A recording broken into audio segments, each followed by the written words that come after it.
In today's video, we're going to be learning how to install your first thermostat. Piece of cake. You can look in the show description for all the tools that I'll be using in this video. And don't forget, safety glasses.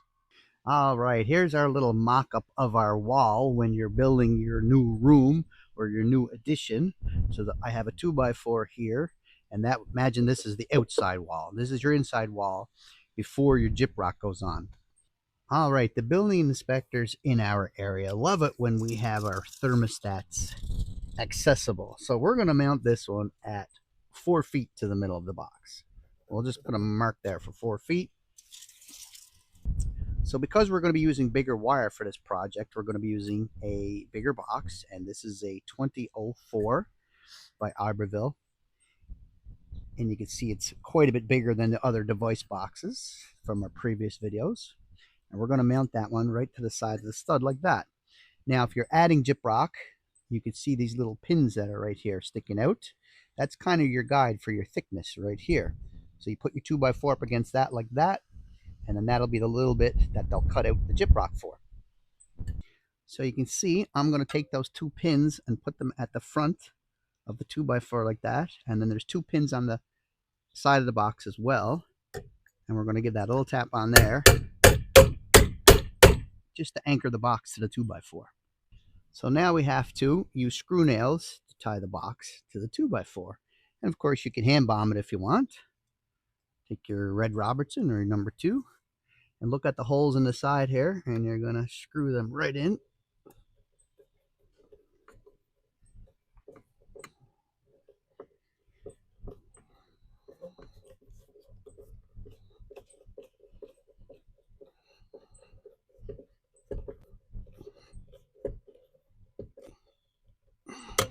Or if you have the power, use our drill.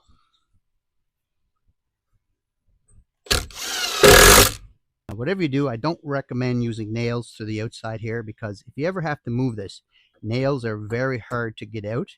And you could put the screws on the outside if you want, but if you have to adjust it later once the gyprock goes on, again, it's harder to get the screws out. But if they're inside the box, you can get them out. Okay, now we're going to install our power wires. So we're going to remove the little clips that are in the box here. Take a screwdriver, bend them out. Bend them right over. Get them out. Discard those. And we're going to loosen up our clamp on the top here with our red screwdriver, number 2. Generally, electric heating is at 240 volts. So we're going to be using red cables. All the other videos we've been using white cables, and this is actually number 12 wire, because a lot of times with electric heat, we're going to be pushing a lot of current through there. Now at this point, I'm going to assume you know how to strip wire. If not, check out this link right here. And you can see that the wire inside is actually black and red, because at 240 volts and electric heating, there's no neutral. So you have 120 on this line and 120 on this line. So we're going to have a wire in and a wire out. We're going to have power coming in, and we're going to have power going out to the heater. So your power in is either going to be coming from a breaker or another junction box for heating, something like that. So we're just going to go, for this project, one line in from the power and one line out. We're going to assume it's coming from a breaker. Now, you're going to want to keep in mind which one's your power in and which one's your power out, because once the gyprock goes on here, these wires are going to be covered over. So you could either mark inside the box which one is your power, just put a P here, or out, in, out, or you can just say the one that's closest to the stud is going to be our power wire. So let's do that. This one's going to be our power in. Bring it down like that.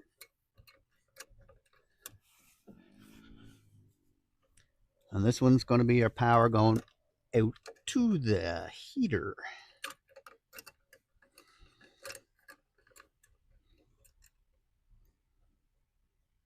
Okay. Now you're going to have to imagine that this stud goes right up to the ceiling. This is just a mock-up of it for now.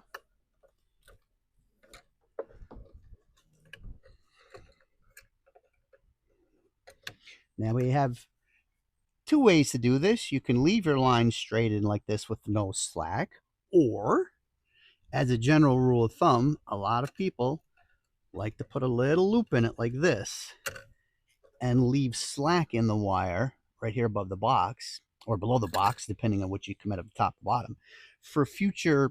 Let's say you have a breakdown or this burns up inside of here and you need to pull more wire in, you have it right there. So, but if you want to save some wire, if you're doing 1,000 of these, you want to save a roll of wire, don't do it. Okay, so let's put the loops in. Let's put some loops in. And I always tell apprentices, whatever your boss wants it done, whatever way he wants it done, just do it that way. So we're going to leave 2 power loops in. And now we have to add a bit of strain relief to our wires, and that's a form of wire staples. I know, old school, right?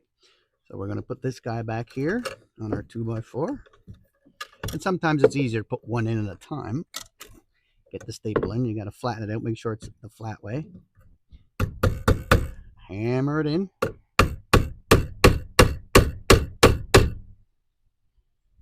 Now we're going to do the other one. We're going to hammer him next to him. Just like that. And you can see, for whatever reason, if I had to pull in slack, I'd be able to do that. Now these are S1 staples, which is good for 12-2 wire. And this is 12-2 wire, again, because it's going to be, depending on the size of the heater we hook up to it, you can easily draw 18 amps for that. So number 12 wire is rated for 20 amps. You put that on a 20 amp breaker. All right, take your number 2 Robertson and tighten down your clamp inside the box.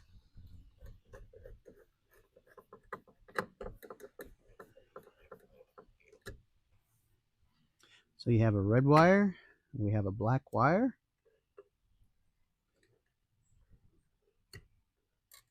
and a black and a red, and we designated the one next to the stud as our power in, so this one will be going out to the heater. Let's get our bond wire mounted in there. So I'm going to take the 2 of these and twist them together. That way they have a mechanical connection. Using my pliers, give them a nice tight twist. I usually like to take the longer one. Cut him off, and we're going to shove this guy in the back. And we're going to loop him around that bond screw right there. Using my red, number 2 screwdriver, I'm going to wrap him around in the direction that we're going to be tightening it down. And then tighten him down.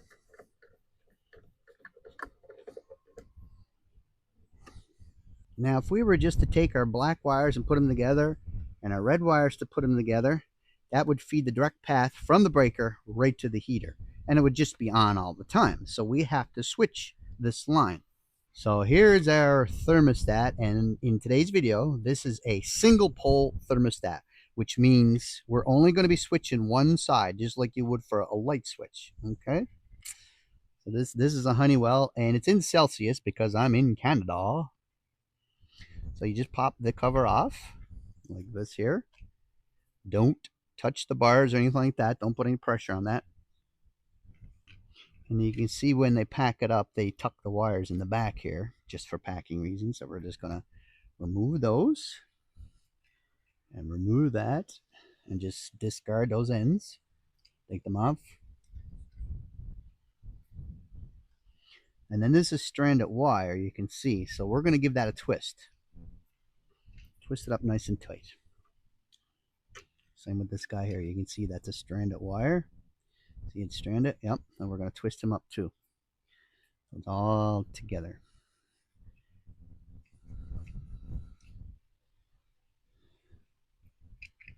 And if you look closely, I don't know if you can see it on the camera or not, but it says L1 here and T1 here. So the L1 is going to be our power coming in, and T1 is going to be our power going out. If this was a double pole thermostat, there'd be another set of wires, but that's going to be a future video. We're only going to be switching one set of wires, but both sets of wires have to get to our baseboard heater. So since the wires are black on my thermostat, I'm going to switch the black line. So we're going to put the red wires together, and I'm going to even them up. And this is number 12 wire, so use your 12 stripper on here. About an inch. Now this is number 12, so it's a little harder to twist. Now a lot of people have been commenting about these waggle connectors. I wouldn't use them on electric heat. That's just my own personal opinion, because like I said, if you crank in a 2000 watt heater on here, there's going to be a lot of power going through them, and I don't think you want to push that much current through those connectors. So I learned how to twist, and that's a nice tight connection right there. Make sure it's nice and tight. Take your wire and nut, twist it on there nice and tight. Crank them on there. Once you start to see this twist a little more, you know that's on there and that's not coming apart. And you're going to tuck this fella into the back of the box. All right, once again, this is number 12 wire here. We're just going to even them up a bit. There we go. Use your 12 stripper. Push that wire off. Push him off there. There you go. That's ready.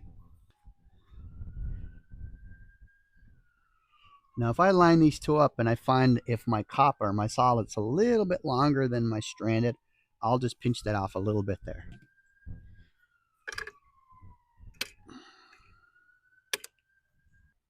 Okay, remember earlier we designated the line on the left side closest to the stud as our power in and then our power out. So we're going to take our L1 and we're going to put that on the power in. You'll see it's stamped right on the back of the thermostat right here. And we're not going to twist these guys around, like I said, because stranded wire and solid wire don't play nice together. So we're going to put that wire on there, and we're going to twist and twist and twist until we start to see the insulation start to twist around itself right there. And that makes for a good connection. We're going to tuck him in the back. And then our T1 is going to be power out. Same idea. Put them side by side. Push him over like that. Twist him on. Till you start to see the insulation twist around each other. That makes for a good solid connection. And now we're going to push him in the back. And you can see why we need the bigger blocks going on here. We have thicker wire, plus we have this on the back of the thermostat that also has to go into the box. Now, before you mount this to the box, check your orientation of your cover plate, because some thermostats are oriented this way with the dial on the bottom, but ours is on the top. Now, this is going to be with our green Robertson, and once again, try not to put any pressure on this plate right here. That could throw off the calibration, as they say. And use your green Robertson. Set in your screws. And be careful that you're not cross-threading them.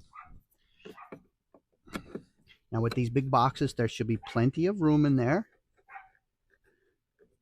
And again, this is just for one power in and one power out. You could have this box here being a junction box, and there could be a third wire coming out of here, say going off to a different room for a different thermostat.